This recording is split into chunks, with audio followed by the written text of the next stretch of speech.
Hello beautiful soul! Welcome back to my channel. This is May Ami from Japan, Kaban Capricorn. This reading is for you. Tingnan natin ang iyong July 6 to July 12, 2025. Maraming salamat muna sa mga subscriber, new subscriber, cross-watcher, at sa mga bagong pasok dyan. Welcome na welcome kayo sa bahay ni Ate Aimee. Salamat din sa nakataba ng puso ninyong mga comments at sa mga nagpa-personal reading. Marami pong salamat. Kung gusto nyo na energy nyo lang talaga ang gusto nyo makuha natin, all the details para sa personal reading is in description below. Sa baba ng video, this sa general reading, kunin mo lang ang sa'yo at itapon ang hindi naman sa'yo. Maaring vice versa. Energy mo, energy ng person mo, energy ng malapit sa puso mo. Nangyayari, or mangyayari pala. Use your own intuition. Lawakan natin ang ating isipan. Energy reading tayo. Ano man ang gender mo, ano man ang edad mo. Tandaan nyo, kayo pa rin na makapagpapabago ng inyong buhay. Meron tayong Aries, Virgo, Libra, Leo. Yan. Okay, may mga bagay na gusto mo nang matapos, no? Nagkakaroon ka ng challenge design, no? Sa iba sa inyo. Siguro may mga medyo hirap. Siguro nagkakaroon ng depression, stress, ganyan. Sa iba sa inyo, hindi mo alam kung saan at paano. Mari nagkakaroon ng mga multiple choices, nagkakaroon ng mga pag-aalinlangan, o nahado ka sa sitwasyon may mga bagay na need ng desisyonan to finish at simulan, no, sa iba sa inyo. May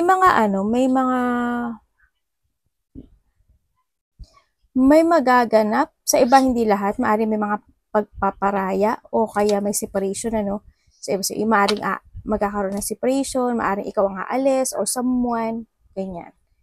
Yan na nakikita ko dito. Or ikaw, ano ba, sa trabaho, ayaw mo na. Okay, sa relasyon, ayaw mo na. Kasi magulo, you want to end na yung sitwasyon na yun kasi medyo magulo at hindi naman din nagiging good para sa'yo.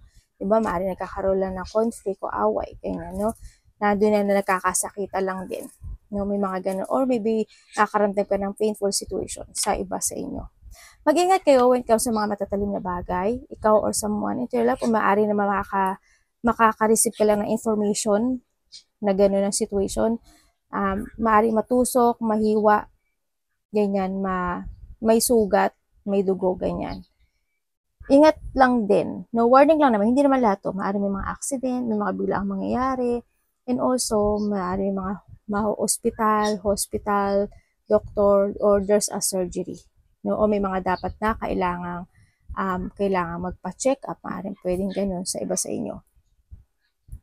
Sinasabi dito, tatandaan mo na kung ano yung itinanim mo, yun ang iyong aanihin. There's an harvesting situation ako na nakikita sa iyo. Medyo may taong may sakit or you're in a painful situation, ano, sa iba sa inyo. May mag-i-end sa buhay mo, o you want to end itong bagay na to, pero nalilito ka, maring ganun.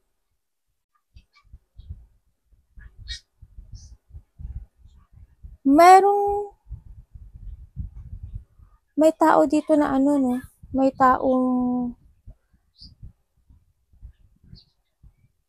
you feeling emotions sa nakikita ko dito you feeling emotions, siguro nga may mga depression sa iba. You want kasi ng transformation o pagbabago dito. So, yun nga lang, may challenge to sa'yo, no?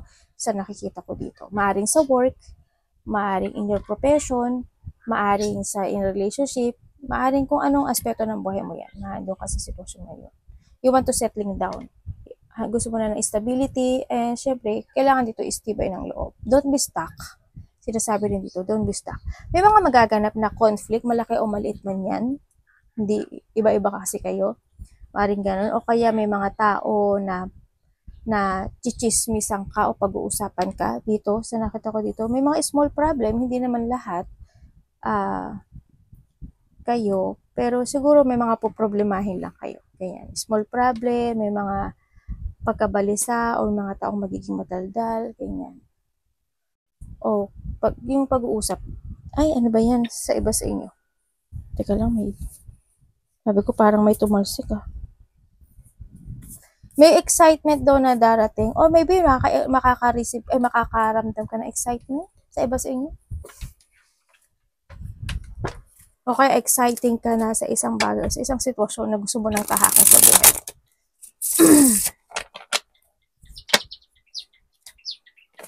There's a loss, ano? Hindi ko alam in what way yung loss mo. Iba't ibang klase ng loss, ah. There's a loss. May sadness kasi ako nakikita. Tingnan natin energy mo.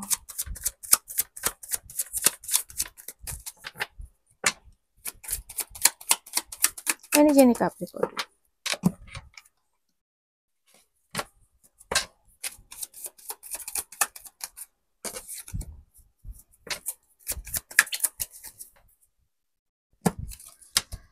Okay.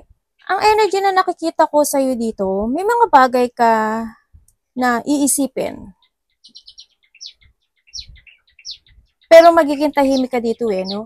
Sa nakita ko dito. Para may mga kikimkimin ka, ganyan, iisipin. Yun. May mga bagay na gusto mo na ng clarity, o may mga bagay na gusto mong desisyonan, o may mga bagay na gusto mo nang itama. Mga ganun. Gusto mo na action na, gusto mo na itama. Yun ang nakikita ko sa'yo. Yun ang nakikita kong energy sa'yo this time. Siguro may mga iisipin ka na bagay-bagay to decide dito sa sitwasyon mo, no? Yung iba naman sa inyo, andito kayo sa sa thinking of gusto ko na ng peace, ayoko na ng gulo, gusto ko, parang ando ka, mas more kang magiging ngayon, sa iba ha, parang siguro it resting time, ganyan, maaari may mga pahinga kayo, ganyan, gusto mo na mag-recharge, relax, gusto mo na ng mental peace, gusto mo na ng, baka iba sa inyo, magme-meditate ka, ganyan, mag-quick time ka muna, magbibigay ka muna ng space, time sa buhay mo this time. It's more on stagnant, o kaya dito yung sitwasyon na maaaring medyo gusto mo muna na, ayaw mo muna kumilos-kulos, tamad-tamad, mga ganyan sitwasyon. Tingnan natin ang parating kay Capricorn. Parating kay Capricorn.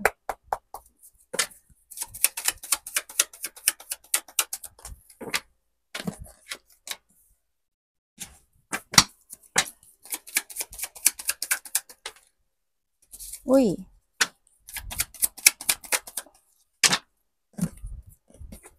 Diba? Parating sa'yo. Lahat ng element nandito. Okay, parating sa'yo, merong doon sa manifestation, ako na nakikita na matutupad mo. Maring may hinihiling ka, no? Kasi andito si no?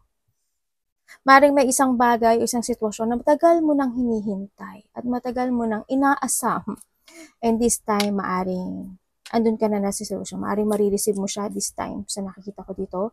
May mga kasaganaan. There's a happy situation, Kumbaga, there's a material success din ako nakikita. Yun na parating. There's a miracle coming sa buhay mo, no? Sa nakikita ko ito. Sa iba naman sa inyo, ang parating sa inyo is may tao makikipag-usap or someone want to connect sa'yo. Ako nakikita dito. Lahat ng element na dito. O maybe handin yung suporta, no? Sa nakikita ko dito. Either kakausapin ka niya or susuportahan ka niya or merong isang bagay na ikatutuwa mo sa tao na to. You have the Leo, Aquarius, Gemini, Libra, Taurus, Virgo, Capricorn. Pero andito kasi lahat nagbagit pa ako. Diyan naman yung element na. Nandito lahat. Maaring may taong suporta o you will receive something sa kanya. Maaring pera, maaring valuable things, maaring gift, maaring matagal mo na siya kilala. Yun na nakita ko dito. Or maaring ikaw ito you give your love and support sa pamilya mo, sa mahalaga sa'yo. Maaring ganon. O kaya also this sa communication, maaring may tao dito na makikipag-communicate or usap related to pamana, pera, stability, mga ganon. And syempre nakikita ko rin dito may mga new connection na darating sa buhay mo na maaring related siya sa money, sa trabaho, mga ganon. Sa iba naman sa inyo, maybe kakausapin kayo ng boss nyo o kaya ng manager nyo, ganyan. baka tataasan kayo ng sahod. Diba?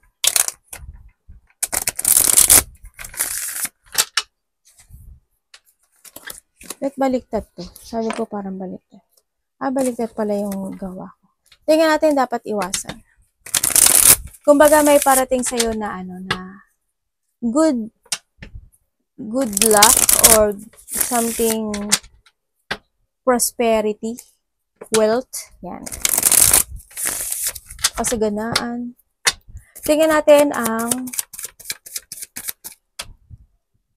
may nakikita rin ako dito na no? Siguro may when it comes sa sarili mo, when it comes sa sarili mo, nandito ka sa sitwasyon, hindi lahat, nakikita ko lang dito. When it comes sa sarili mo, you're deciding now to start a new beginning in life para magkaroon ng stability sa buhay mo. Halimbawa, andito ka na sa sitwasyon mo na, iisipin mo na kasi yung alam ko naman na iniisip nyo yung future nyo. No, pero this time, mas lalo mo nang iisipin yung future mo kasi iisipin mo na kailangan pag someday, ganito, merong makuha yung mga anak ko, meron ako maipon, meron akong mabunot, may mga ganun na sitwasyon. Kumbaga, magiging very devoted ka na dun sa promises mo with counsel sa sarili mo, dun sa mga gusto mo na mangyari until the end.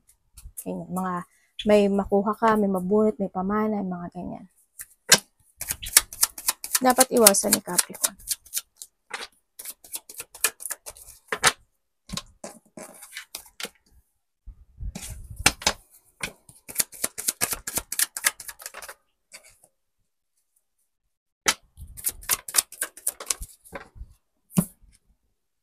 Hindi ka, okay. Okay, iwasan mo daw ang isang sitwasyon na hindi mo harapin yung mga obstacle ng buhay mo, no? Iwasan mo rin na magmadali. Iwasan mo na hindi ka mag-trust sa intuition mo. Iwasan mo na kasi sabi to, yun nga, be patient ang sinasabi, no? Siyempre, sinasabi rin dito, iwasan mo na hindi mo pursue yung mga bagay o sitwasyon mo sa buhay mo. Halimbawa, you have an idea, ganyan. I-pursue mo daw yun, no? Iwasan mong hindi mo ma-pursue. Iwasan mong hindi makapag-let go o hindi abandonahin o hindi i-change yung mga bagay o sitwasyon sa buhay mo na ikaka-downfall mo. Ganyan. And syempre, huwag ka ma-overwhelm sa mga choices in life.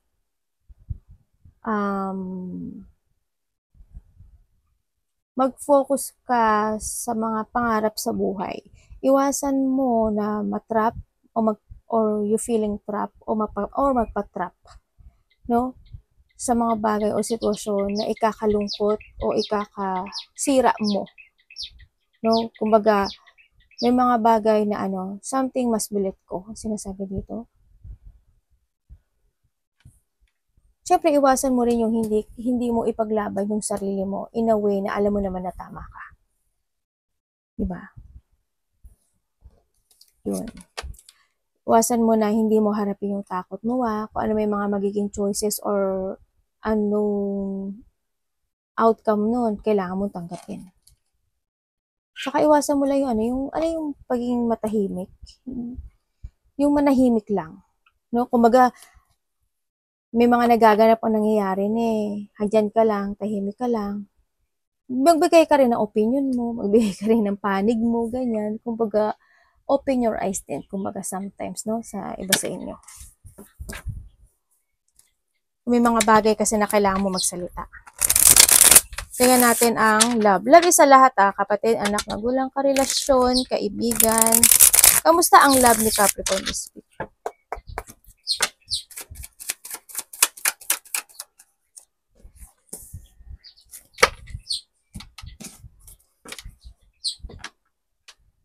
Tamo, mali na naman ako. Ano ba yarn? Nga mo na nga. Mali ako ng bunot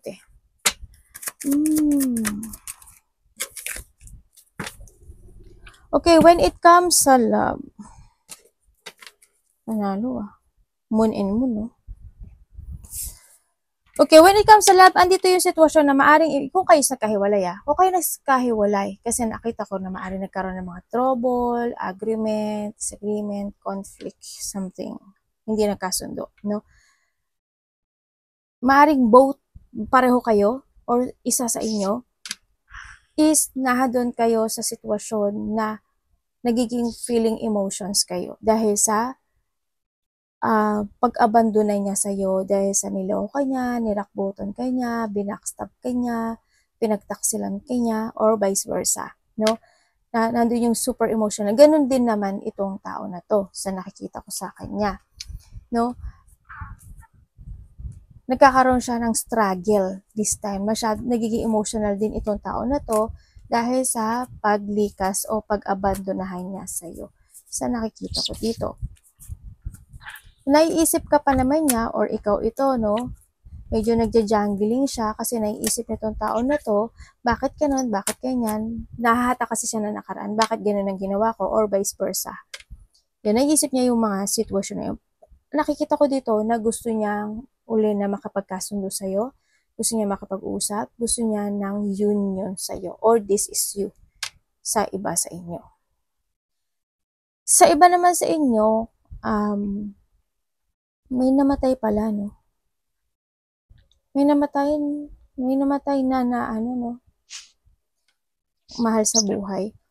Masakit ba likod nyo? Or may sakit ka may taong may sakit sa bandang likod o masakit ang likod o nananakit minsan ang bandang likod. Okay, sa iba sa inyo, if you are in relationship, nandito naman yung balance situation nyo. Yun nga lang siguro hindi ko alam kung sa yung parte, Capricorn, o sa parte niya, or in this relationship, merong mga nagaganap na emotional situation. Ganun ang nakikita ko dito. Pero when it comes naman sa love, nandito yung love, nandito yung connection, nandito yung harmony, no, nag-uusap naman kayo.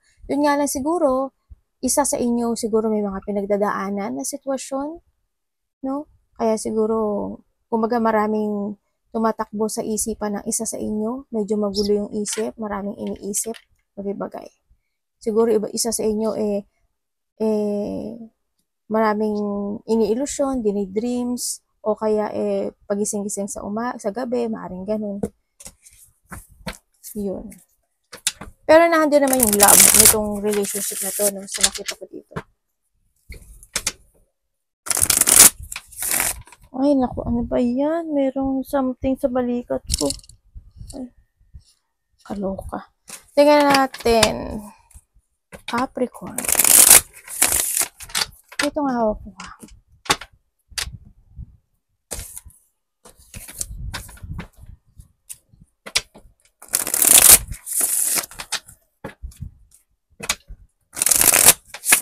Ay, hindi. Sabi ko dito na lang kukuha.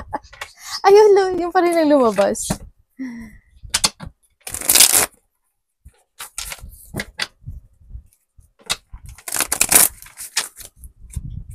Show me, show me, show me, show me.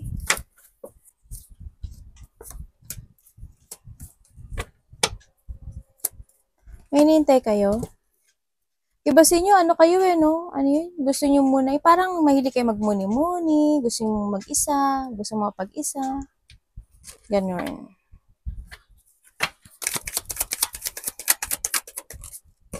Meron, ay, ganun.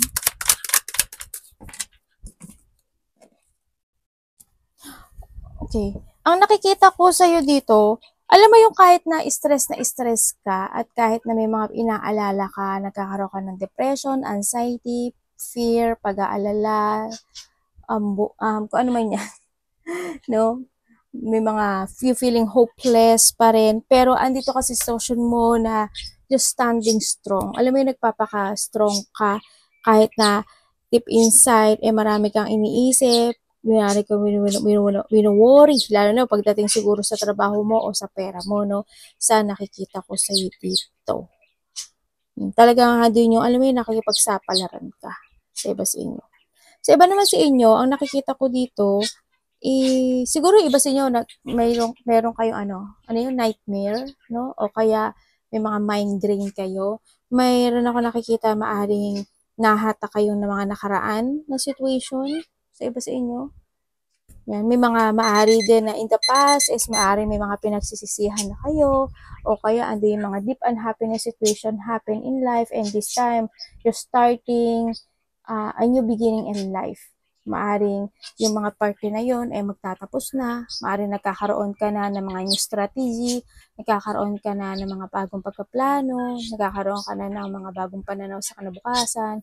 You're starting a new beginning in life. So, iba sa inyo siguro, when it comes to a new beginning, is, iba sa inyo, ano, mag-iipon na kayo ng pera. O kaya naman, may mga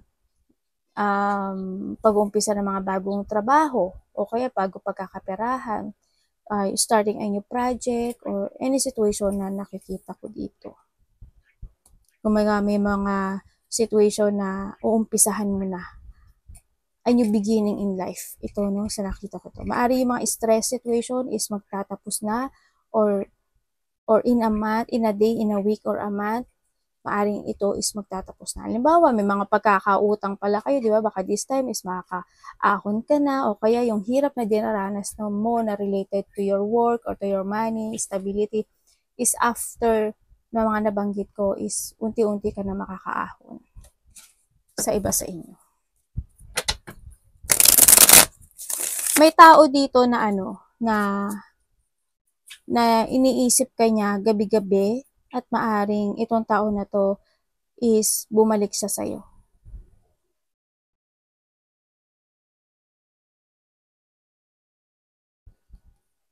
Yun ang nakikita ko. Or maaring ikaw ito. Maaring may tao kang gusto kausapin. Diba? Vice versa. Iba sa inyo may bagong pakikipagsapalaran sa buhay. Nine of Swords.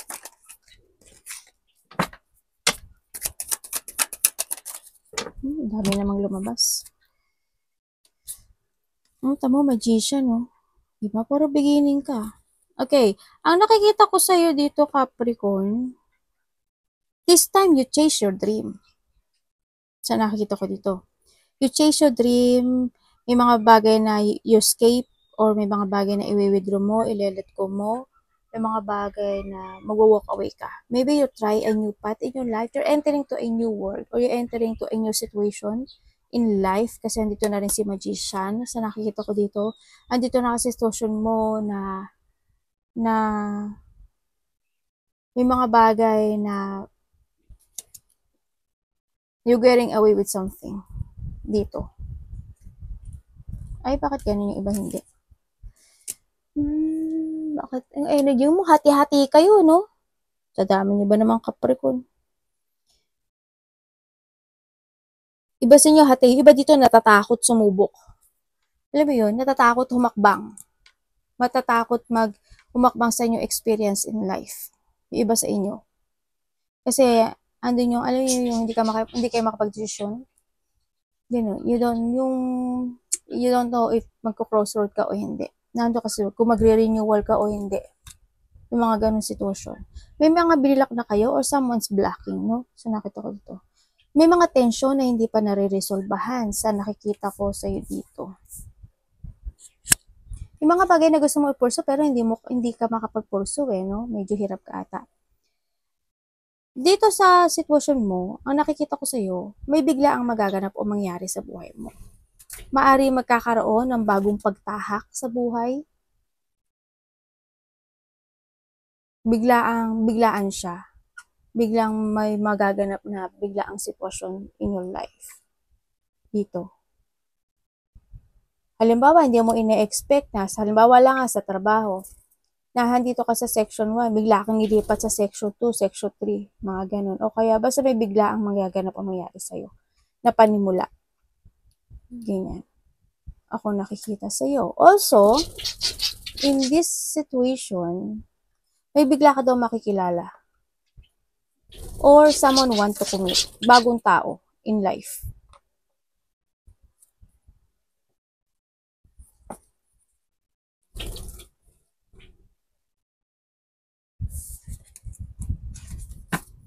Itong tao na to, sa tingin ko May kakayahan.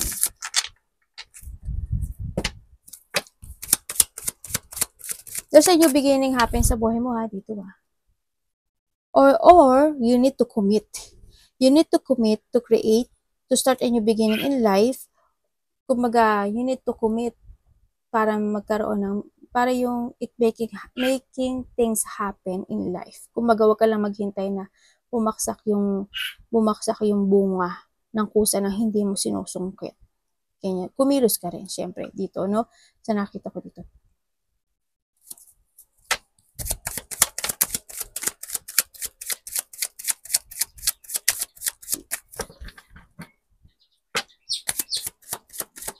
May mga bago opportunity sa'yo, ha? Parating.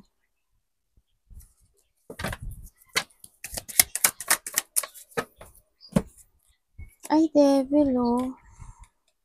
May tao dito na ano.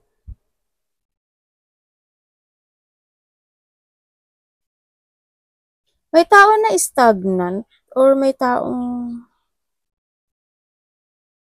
dito na may sakit. Siguro, kailangan niya ng alaga. Kailangan niya kasi ng self-care, kailangan niya ng pahinga, kailangan niya ng tulog, kailangan niya alagaan yung sarili niya. May gano'n nakakita. Meron din ako tao dito na nakikita na sakim, makasarili, sarili niya iniisip niya, materialistic, toxic no? Toxic. Itong tao na to.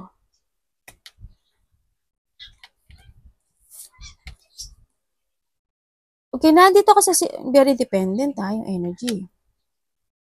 Ang sabi dito, stagnant ka nga talaga. May mga bagay na iniisip mo pero hindi mo magawa. May mga bagay na hindi mo ma-let go. May mga bagay na hindi mo maumpisahan o hindi mo kayang i-end. No? May mga bagay na iniisip. Parang dito kasi sitwasyon mo nagsisiyasat ka, ano dapat gawin, paano ganito, paano ganyan, paano ganoon. Andun yung may mga urong-sulong na situation, ako nakikita sa'yo. Yun, ang sinasabi dito. May mga bagay na maaring natatakot ka o kaya wala ka lang magawa. May mga bagay na gusto mo umpisahan pero hindi ka kumikilos. Ganyan, sa iba sa inyo. No? Yun na nakikita ko dito. Maaring hindi mo pa nakikita yung solutions in life. You're stagnant ka, stuck. Ako nakikita dito. Kasi you're still holding sa isang bagay o sa isang sitwasyon na hanggang ngayon ayaw mo pang mabitiwan, hindi mo pa ma-let go. Ganun, so nakikita ko dito. Sa iba naman sa inyo is maaring ikaw or someone is need na magpa-dental clinic. There's a dental clinic situation, ako na nakikita. Baka may mga pag-uusapan kayo related to a dental clinic, baka magpapabunot na kayo, o magpapalinis kayo, ganyan.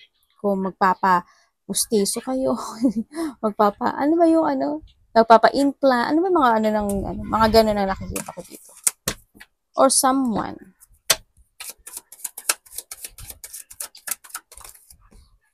Maaring babae sa iba. Pwede rin namang lalaki. Kasi energy tayo eh. Wala kasi ako binanggit ng name.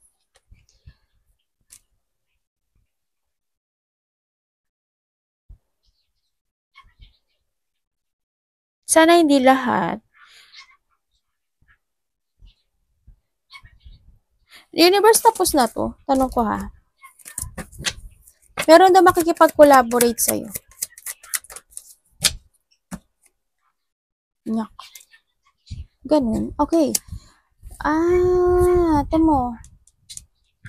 May taong malungkot. Kaya pala. May taong malungkot. May taong hindi makamove on. May tao na stagnant, nagkakaroon ng pagsisisi, regret, isolation, they feeling lost, feeling hopeless. There's a failure situation no? Ang nakikita ko dito, itong tao na to is want uli ng partnership sa'yo. Want to connect itong tao na to, no? Sa nakikita ko dito.